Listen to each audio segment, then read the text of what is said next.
The Tom Woods Show, episode 2283. Prepare to set fire to the index card of allowable opinion. Your daily dose of liberty education starts here. The Tom Woods Show. Hey, everybody, we all know it is time for us to break up, but everybody's status quo bias is standing in the way of this obvious and humane solution.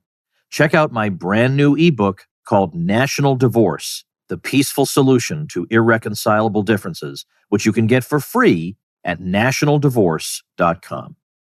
Hey, everybody, Tom Woods here. Our old friend Keith Knight is with us again. Keith is with the Libertarian Institute. And Keith, you interviewed me once, and the substance of it was you were throwing out a name at me, somebody significant in our movement, a significant thinker, and you wanted me to summarize that person's contributions. And these were thinkers ranging back to the late 17th century, because I know John Locke was one of them, going all the way up through the 21st century, like with Michael Huemer, for example.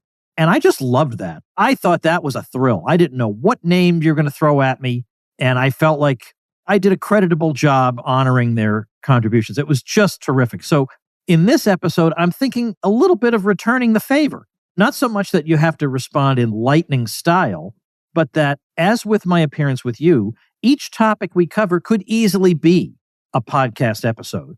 But we just want to summarize, give people, I don't want to say the talking points, but the basic gist of a whole bunch of things. So you ready? Ready. First of all, Keith, give people a better background. That was a shameful introduction. Tell people more about yourself before we get going. I run the Don't Tread on Anyone podcast at the Libertarian Institute, where I'm the managing editor. There, we are trying to get a free educational archive for all things libertarian. So you can go to libertarianinstitute.org, use the search engine, type in minimum wage, Winston Churchill, Yemen, agriculture subsidies, and we are attempting to have all the relevant information on all those topics for people for free. I also organized the Voluntarist Handbook, a free PDF you can get at libertarianinstitute.org. This is the book that I wanted to make so I could give one book as an introduction to people. So, you know how they have us go through 12 years of government schooling and don't teach us much? I thought one book that would really teach them something would be a good way to lead by example. Yeah, absolutely. I think, by the way, and the book you mentioned, you know I'm a big fan of it. We did an episode on it. I really like it. I think it's a great intro, and it's also a great refresher for people who've been around a while, but you don't remember everything or all the strong arguments and this and that, and it's all in there. And you're going to learn fresh things you didn't learn the first time. So very worthwhile. I think you could make a great ebook out of these debunked conspiracy theories that you talked about in your speech. That's a good idea. Come up with a flashier title, because debunked and conspiracy is going to turn off the wrong kind of people. We want people to understand whom this is aimed at. But anyway, I'm going to pick some of these out. And given that, as I say, we could easily spend, I've done a whole episode on the gender wage gap. I've done a whole episodes on climate change, on Russiagate, on COVID, on Libya. So it could be done. And so we are all going to excuse you if you oversimplify things or you leave out some caveat. We all understand you're being asked to do the impossible in this episode. Okay, so we're going to take it easy on you. But let's start. Why don't we start with Russiagate, which you are splitting into it's classic Libertarian Institute style, Russiagate 1.0, Russiagate 2.0. And I say that because I have Scott Horton on, and he'll talk about Iraq War II and Iraq War III, and I don't know if that everybody necessarily knows what the different things are. So please explain to me what the distinction is and why there's no substance to it. Russiagate 1.0. This is Hillary Clinton on the presidential debate stage saying multiple times, 17 intelligence agencies, Donald Trump, have confirmed that they were the ones, the Russians were the ones who hacked my email. 17 agencies. Are you saying you don't believe 17 of our American intelligence agencies? Turns out, of course, this was fake news. On June 29th, 2017, the New York Times, to their credit, issued a correction. The assessment was made by 4 intelligence agencies, the DNI, the CIA, the FBI, and the NSA. The assessment was not approved by all 17 organizations in the American intelligence community. Now, where were the public servants in the other 13 intelligence agencies coming out and saying, whoa, hey, let's not provoke war with a nuclear power. We did not come to that conclusion. Miss Clinton, can you please clarify? Of course, these are just organizations set up to feed military-industrial interests. From the Mueller report, one or two quotes, the investigation did not identify evidence that any U.S. person knowingly or intentionally coordinated with the IRA's interference operation, referring to the Russian regime there. The investigation did not, however, yield evidence sufficient to sustain any charge subject to the direction or control of the government of Russia or any official thereof. That is the first one. Now, it's important to know in the interim between Russia 1.0 and 2.0, they came out, the New York Times specifically, and said Vladimir Putin is hiring members of the Taliban in Afghanistan to murder American soldiers. This is another act of war. Later cleared up on NBC News, a article titled, "Remember those Russian bounties for dead U.S. troops?" Here is Joe Biden. "I don't understand why this president is unwilling to take on Putin when he's actually paying bounties to kill American soldiers in Afghanistan," Biden said. President Trump, speaking to Kristen Welker of NBC. Last fall, while Biden was candidate, Pentagon officials told NBC News they could not substantiate such bounties were paid. This is a nuclear power that we're talking about. Back in 1999, Pat Buchanan said, one of the most important things that we have to do is not overexpand NATO and get aggressive with Russia. What Russia's going to do is get a big nationalist leader, and this could lead to a war between the two superpowers. Russiagate 2.0.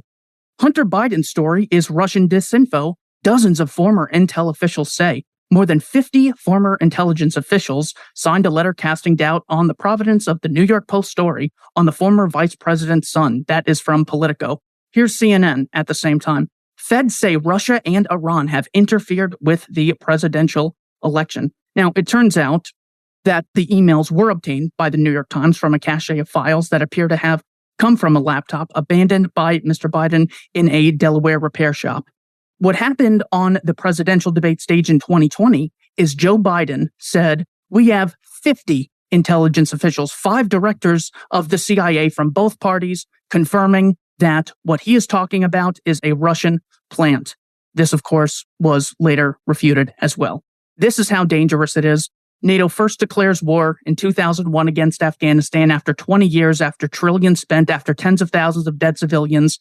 The Taliban took over in 11 days, and now they want to provoke a war with China over Taiwan and Russia over Ukraine. The psychopath class keeps getting dangerous. That's why we got to be out there debunking this nonsense. Wow, geez, you're way better than I am. I thought I was pretty good summarizer of things. All right. Well, let's throw another one your way. Okay, now these are all unrelated. The only thing they have in common is that nobody who's actually following real developments believes them, that they serve some kind of political purpose. Because obviously the Russiagate thing was not done at random. It wasn't brought out against a random individual. It happened to be Donald Trump, against whom many people had rather an axe to grind. But this example of Waco, which I know Scott Horton, also at the Libertarian Institute, has covered in the past, that one's a little trickier. Now, in that case, what I would guess is going on is that the false version or the misleading version is simply meant to cover the tracks of the U.S. government, because otherwise what they did would look really horrific. I assume that's the extent of why they want to give you a misleading picture there. Well, what is the misleading picture and what's the truth? The misleading picture is that the adults who were the Branch Davidians decided to fight off the ATF first on February 28th. They then defended themselves for more or less 51 days. And then at the same time, when the FBI ran tanks into their church, spraying CS gas, the Branch Davidians decided that they were all going to collectively commit suicide after defending themselves for 51 days, including killing 25 of their own children, including 2 pregnant women. There is absolutely no evidence for this. I mean, the FBI and the ATF are out there antagonizing them for 51 days with all these guns, all these people, all these tanks spraying this poisonous gas, which clearly, but by any reasonable metric, started the fire. That is the cause of those deaths. Whereas the theory is that after defending themselves all this time, they all simultaneously committed suicide. Of course not. There's no evidence that that happened. I had a guy named David Thibodeau who was in David Koresh's band, who was in the church all 51 days, came out. He gave his statement. They were indiscriminately shooting at the church. It was all based on a fake weapons violation, which is why the ATF was there. Another lie that they tell is that, well, the babies were being beaten so brutally. Janet Reno said this to Congress at one point. Some reports were saying that they were actually a bunch of crystal meth cookers. The reality is that the ATF needed a good show of force after a number of scandals, so they thought it would be easy to come save these kids from an alleged cult, and they defended themselves against an aggressor, as any sane person would do. So that is the Waco myth. The 76 Branch Davidians did not kill themselves. Wow. Okay. I remember watching a documentary fairly early on in the 1990s about it, that threw the official story into question. And then that's the end of it. I guess what's frustrating about all this is that whether it's this or it's COVID or the war in Iraq, I mean, you look at the wreckage the U.S. government leaves everywhere it goes, and at worst, some underling becomes a fall guy and loses his job, if even that. Yeah.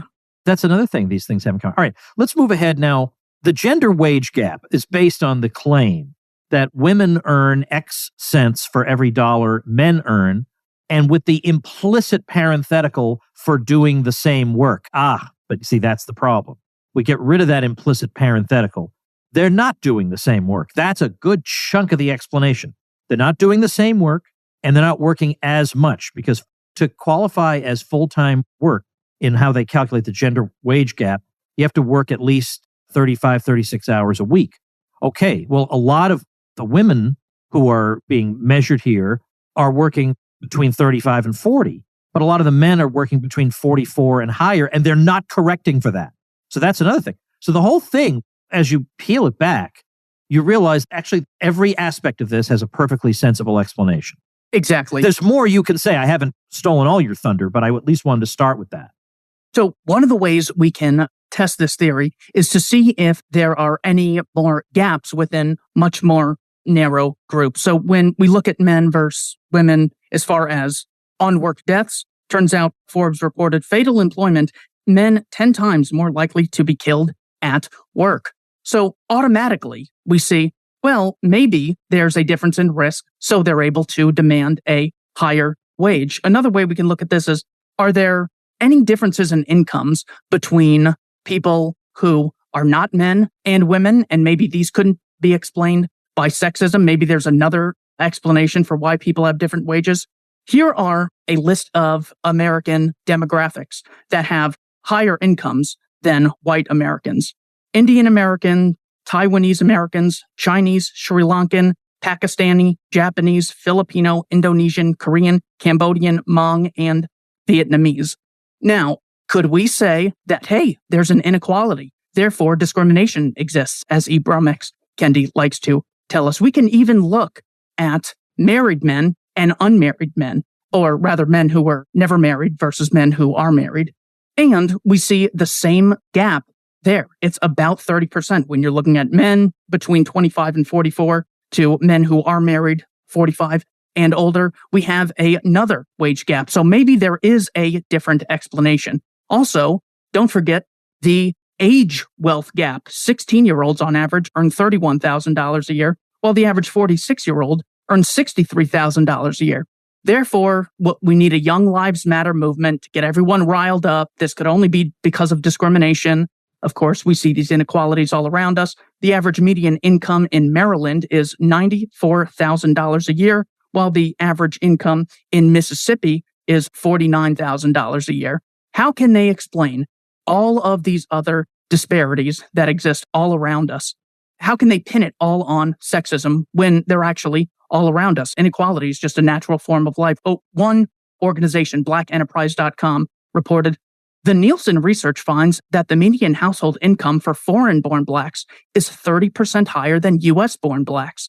Now, how can you say things like sexism and racism and discrimination are just the sole or at least major primary explanation for things when we have all these other disparities? I came across research the other day in Nigeria, a country that is much less diverse, still has about 1% of the population or about 10% of the population, who earn 60% of the wealth. This inequality is all around us. Thomas Sowell gives the great example that the average golfer has won 0 PGAs, while Tiger Woods and Jack Nicholson have won 80 each. So the goal is to take something that exists everywhere, inequality, disparity, and then uniquely pin it on the free market and say this is a nefarious institution. That's why it made the list. All right, let's move on from the gender wage gap. As I said, I've done at least one episode on that. And I think, oh gosh, I'm trying to remember the exact statistic. I think it's 88 cents on the dollar. So they found out that in the Obama White House, women were earning 88 cents for every dollar men were earning. This was a little bit embarrassing. And the Hillary Clinton staff, yes. But in this case, the press secretary was confronted with this. And his answer was, well, men and women do different things in the Obama White House. Well, hello. How about that? I wonder if you'll allow the private sector to make the same argument. All right. So you have in here, without mandatory minimums, all quality would be as low as possible and wages would be as low as possible. Well, mandatory minimums, that phrase generally calls to mind mandatory minimum prison sentencing. That's not what you mean. So walk us through this. So it turns out, according to Bureau of Labor Statistics.gov, about 1% of full-time workers earn the minimum wage. I don't know how the Democrats will really try and explain something like this. We should see something like 99% of people earning the minimum wage because that's all businesses are required to do. So that's what all of us would get. Unless you appreciate the book Planning for Freedom by Ludwig von Mises, where he says, what makes wages rise and renders the material condition of the wage earners more satisfactory is improvement in the technological equipment. American wages are higher than wages in other countries because the capital invested per head of the worker is greater, and the plants are thereby in a position to use the most efficient tools and machines. That is the true explanation for why there are wealthy countries and there are impoverished countries. So the idea that, well, everything would be dirty and everything would be horrible, we can look at areas of the economy that are not subject to such regulation and whether or not they are cleaner as far as something like OSHA would be justified. Well, everything's going to be filthy and the workers are going to be treated horrible. We already see that the vast majorities are already ignored. When it comes to cars, most cars today far exceed the minimum that the state requires. Therefore, we should see competition as the true check and balance, the true regulator in society, and the freedom to disassociate with bad actors, much more so than people like the Food and Drug Administration or anything else. I don't know that I had ever heard before the claim that education funding decreases because the rich want us just to be stupid. If I wanted people to be stupid, I would force them into these institutions, not try to take them out and risk that they might spend their time actually learning something worthwhile. Not to mention, education funding decreases is a collection of words that really doesn't seem to describe any recent period in any part of the United States. Education funding has increased, so the whole thing seems wrong. But where are you getting this and what is the claim? I worked for the Coctopus some years ago, and the main thing that we were working on in Arizona was school choice. So we would go to all these school choice meetings, and this was the primary objection of the anti-school choicers. That, look, it's really only rich people who are behind this. There's some racists who just don't want schools to be integrated, and they want to be able to choose to opt out of those. But the main reason is the rich want to deprive us of the true knowledge that we as a society can act democratically, because you need an informed population from government schools so we can all be educated voters. The rich are intentionally doing this to take advantage of us. I promise that is the primary objection that they have. We can actually look at the statistics. Inflation-adjusted public school spending per student in the U.S. 1970, $6,503. The year 2000, $13,050. The year 2018, $15,946, a 145% real increase since 1970. You can get these numbers from the Department of Education. But just as people on the right will say, well, the problem is we didn't really get things done in Vietnam. We didn't take the war seriously. We should have gone full force. Things fall into two categories: government programs that work and things that need more funding. They never assume it's an incentive problem. They never assume that it's a knowledge problem and you need better managers. The public school one is so so pervasive because it's all around us and it constantly provokes bad will between people who genuinely just say, I would prefer to go to a different school or I'd prefer to homeschool. Those people are seen as evil unnecessarily. Of course, Joe Biden murdering 7 children and 3 adult civilians in Kabul on August 29th of 2 years ago. Well, there's nothing nefarious about that. If you want school choice, that's really nefarious. Yeah, that's a point that I keep making, is that it's so interesting what our, let's say, opinion molders think is absolutely out of bounds and what they consider to be completely acceptable. So John McCain's a great hero and a wonderful statesman who deserves our respect, even though, he would go to war over a cup of coffee. And this doesn't seem to bother them. It's just crazy, but he says all the right things about the things they actually do care about. Hey, everybody, quick sponsor message from our friends at Blinkist who want to help make you the kind of person you really want to be. You want to be the kind of person who seems to know, kind of something about everything. An interesting person, an endlessly fascinating person, the kind of person you might ordinarily envy. What if you were that person? Blinkist can help get you there. Blinkist takes thousands and thousands of nonfiction books and pulls out the key takeaways that you can absorb in just 15 minutes. And let's be frank, given how much fluff there is in a lot of books, if you get a good, solid 15-minute overview, you've got the real heart of it. Blinkist has a bunch of collections of books on similar topics. So they have one, the 14-Day Personal Growth Challenge, and it's a bunch of books on that. So I'm going through that because, frankly, I find that these books tend to have a lot of fluff and platitudes in them. I just want the 15 minutes. I just want the main ideas. And that's exactly what Blinkist gives me while I'm driving around doing things I'd be doing anyway. Not to mention, they now have Blinkist Connect. You will find titles on Blinkist you'll want to share with your best friend. And with Blinkist Connect, you in effect get 2 Blinkist memberships for the price of 1. Well, just until February 28th, Blinkist has a very special offer just for our audience to help our audience become the people they want to be. Go to Blinkist.com/woods to start your 7-day free trial and get 40% off a Blinkist premium membership. That's Blinkist, spelled Blinkist, Blinkist.com/woods to get 40% off and a 7-day free trial. Blinkist.com/woods. This offer is good through February 28th, 2023 only. And now for a limited time, you can even use Blinkist Connect to share your premium account. You get 2 premium subscriptions for the price of 1. All right, let's go back here. So you have in your list in this speech, by the way, I'm going to link, this is all coming from a speech that Keith gave in Scottsdale. And I will, on the show notes page, I will link to that speech so that if you'd like to hear more about any of these things, a little bit more, because it is a kind of lightning round style, you can click and watch it. But let's see what else here. So you have as one of them, racism. Now, obviously, that's a huge topic, but you have in parentheses, Trayvon Martin, etc. So try and break down. This is a gigantic topic, and we've had whole episodes on it. But what's basically what you're trying to say about it? I gave this speech to a room full of Democrats, and here's how I actually started it.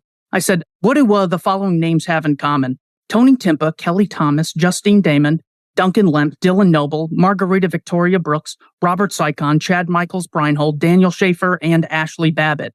I think there were probably 40 people there. Any guesses as to who recognized the common denominator within those names? How many people? Tell me.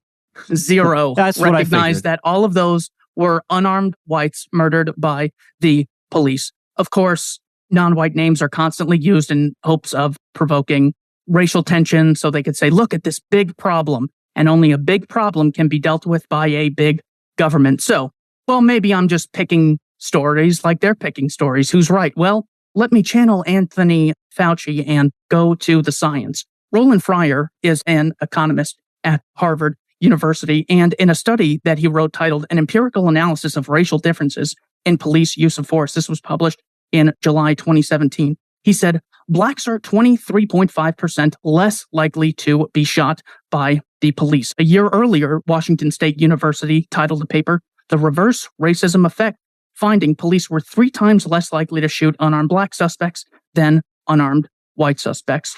Here is another example that they give for, obviously racism exists. For example, in 2009, white youth unemployment is 27%, while black youth unemployment is 52%. Well, we don't even need to look into this one. We have concluded that this is a big disparity because of race. Unfortunately, they made this claim while Walter Williams was still blessing us with his presence. And he said, well, let's look at the year 1948. No civil rights legislation. We had much more discrimination from the average person. So let's see, since racism is the only explanation, we'll see much bigger gaps there. Turns out Walter Williams in his book, Race and Economics, finds that white youth unemployment used to be higher in 1948 compared to black youth unemployment. Whites had 10.2%, blacks had 9.4%.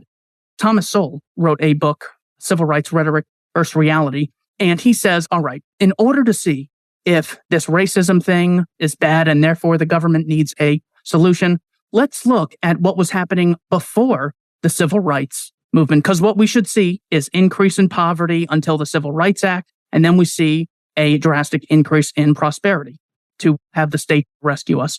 Sowell says, but the number of blacks in professional, technical, and other high-level occupations more than doubled in the decade preceding the Civil Rights Act of 1964. In other occupations, gains by blacks were greater during the 1940s, when there was practically no civil rights legislation, than during the 1950s.